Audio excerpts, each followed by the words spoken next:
outcome, afraid of after graduation. How then can we apply what we have learned in school to benefit the community, right? What can we do to then bridge the gap between what we learn in school and what future organizations require? And our team, we are made up of like 2 of us. So we are all undergraduates. 2 of us in NUS and then another one in SUTD. So we have like very diverse experiences, quite complementary, which I really enjoy working with them. And really we are here to tackle the problem of the gap between what we learn in school, right? The skills that we pick up in school, and then how we then apply these skills to the future of work. Yeah, so, you know, COVID struck, and then we realized that a lot of jobs are being displaced, right? Things that were originally needed last time, we don't even need it anymore because automation occurs, right? And a lot of people are getting unemployed. And then we get worried about, so wow, the world is changing so fast, right? Those things that we're learning in school now will even be relevant in the next 1 to 2 years, right? After we step out into the workforce. Yeah, and really here, right, we're trying to focus then on a human competitive advantage, which is soft skills. Yeah. So yeah, and we realized that soft skills are really increasingly required for success in the future. We realized that 60% of the jobs, they'll look for soft skills. 92% of HR managers, they're looking for soft skills as much as hard skills or even more, right? So these are things they're looking out for when they're hiring. And we realized that 73% they find it very difficult. 73% of employers, they find it difficult to actually find candidates with the right fit of skills. You know, candidates who can actually value add to their organization.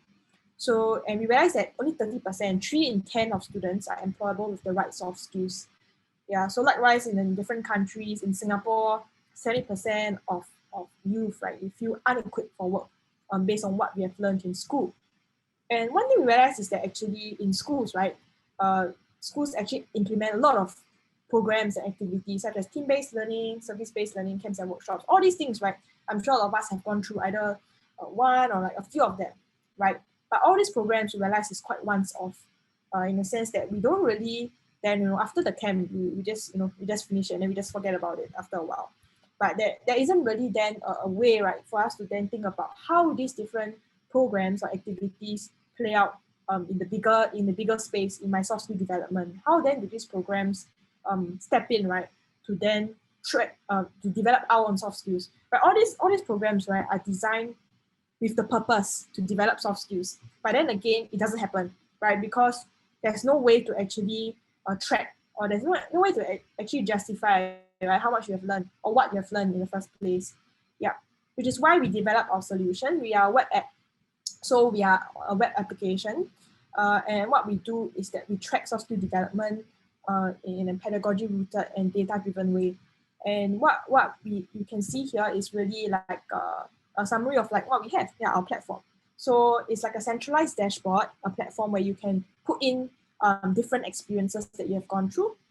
Yeah, so like career care, right? This in itself is experiences. It's an experience, right, that you can put inside as well.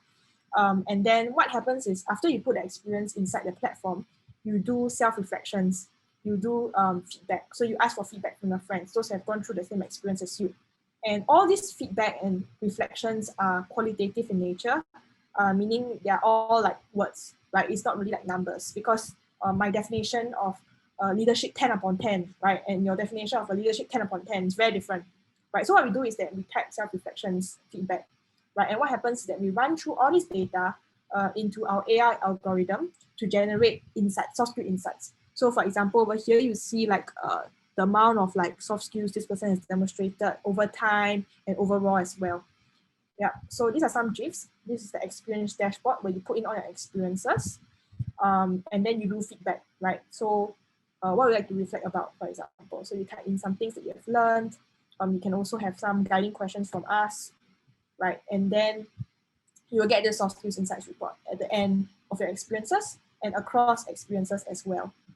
Yeah, so at the end of a lot of experiences, what happens is that you will have this whole portfolio of experiences. You see like more than one, right? And this is an overall report of the insights, the soft skill development that you have experienced across all these opportunities. And really what we want here, right, is for you to then use this to take it to your interviews, right?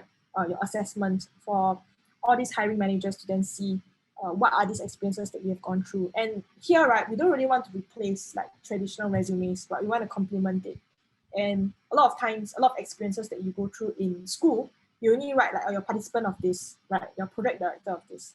But then it doesn't really capture what are the challenges that you go through, how then you overcome it, right? What are the nuances in some of these actions or soft skills that you have demonstrated? All these things, it is very difficult, right, for us to then make it more tangible, make it very concrete in the resume, right, for your hiring your HR managers to actually see it.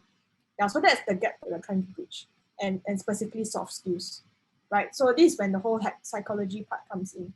How then do we measure soft skills, right? And how do we use AI to measure soft skills? So like I mentioned just now, we use qualitative feedback. It's a lot of words. So for example, for leadership, you want to measure whether someone exhibited the soft skill of leadership. So what we actually did was to then find what are the behaviors that make up leadership, right? So some of the behaviors are, for example, fostering commitment, democratic. All these things are actions that are observable, right? People can report about you, or you can self-report as well, self-reflections and feedback, right? And what happens is that this AI will pick up these keywords, these key behaviors, right? And then we'll tabulate a score and then come up with the whole visualization. Yeah, and so this is the process, right? Reflection and feedback, AI using NLP, and then insights. Yeah. So what we did on our part also was to then reference from like a lot of leading international research about like what the soft skills that are required from, like, for example, World Economic Forum and LinkedIn, right? All these things we try to capture inside our dictionary so that we're able to capture them from the students' feedback and reflections. And then we have synthesized like 5 main soft skills that you're working on first, but definitely we will expand the dictionary in time to come. Yeah, so that's kind of about our team and our organization and how we measure soft skills. So then how can you take action?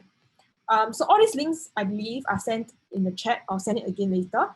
So the first one would really be to join our Telegram community, Skilio's Telegram community.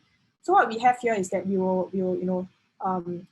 occasionally send out career openings, opportunities, events, programs, webinars, and it's not just organized by us, but organized by a lot of people, all have to do with soft skills and career readiness. Yeah, so all these opportunities, we'll send it through the chat. So feel free to join our channel. And all these people who join our community are all, like all of us, right, like-minded peers who are looking at preparing themselves for the future of work. And feel free to also then, we have a sub-discussion group where you can then communicate and interact with the people there. And if you have opportunities as well, yeah, feel free to share with everyone else. Yeah, so that we can learn from each other. So this is sent in the chat, so no worries, I'll send it again later. So this is an example of an initiative that we have organized, and this happened in summer this year, but we are planning to organize another one next year. So if you're interested in opportunity like that, yeah, join our Telegram community as well. So what happened during this initiative was that we linked up students to companies of their choice for 1 month. So it's an accelerated industry exposure for them to really just learn about what it takes to work in an organization. And they also got to use a Skilio platform, to reflect about what they have learned in terms of their soft skill development during their opportunities. Yeah, so these are similar opportunities that you can look up for in the Telegram community as well. Okay, so this one is the Skilio Early Access Program. So what happens is that you can, we will link you up, the Skilio team will link you up with a HR professional. So you will speak to the HR professional directly, and you will conduct a podcast interview with him or her. So what happens during the interview is that you will then get to really understand, right, what are people looking out for when hiring a fresh grad, right, with this degree, with this qualification, what exactly do they want in an organization? What do they think are some of the qualities that stand out when they see an undergraduate applying for a job like that? Yeah, so we really want to give you the network to communicate and interact with this HR professional. And most importantly, you get to use the Skilio platform for free. Yeah, so it's like a beta version of our platform. So feel free to sign up for this as well. The link is also sent in the chat below. Yeah. And finally, we are also hiring. So some of our roles, like the web developer role for Angular framework, business development role, product development and marketing.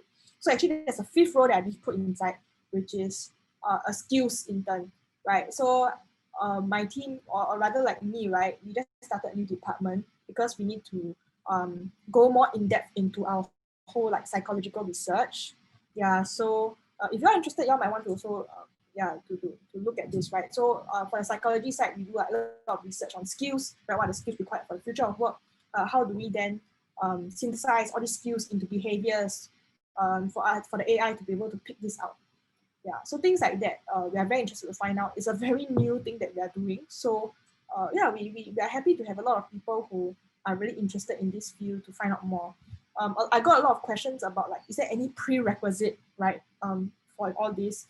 Uh, Honestly, there really isn't much prerequisite because the skills that, the very hard skills, right, that is required here, honestly, is very new, right? Like I mentioned, for the whole psychology role, nobody has done it before, not even people who are in the workforce, right? So they're really piloting something that is they're trying to pioneer something. So in terms of prerequisite hard skills, not so much. But in terms of the prerequisite soft skills, looking for someone who really believes in our vision, right, of developing soft skills and building a generation of future ready leaders. Yeah, we're looking for people who are willing to learn, right? Even if you're not very sure, uncertain on what's ahead, but you roughly know, right, where you want to get to and how you want to get there, right? And what kind of soft skills you have. Yeah, I think that we value that really above, what you get on your report card and what kind of hard skills you have. Yeah.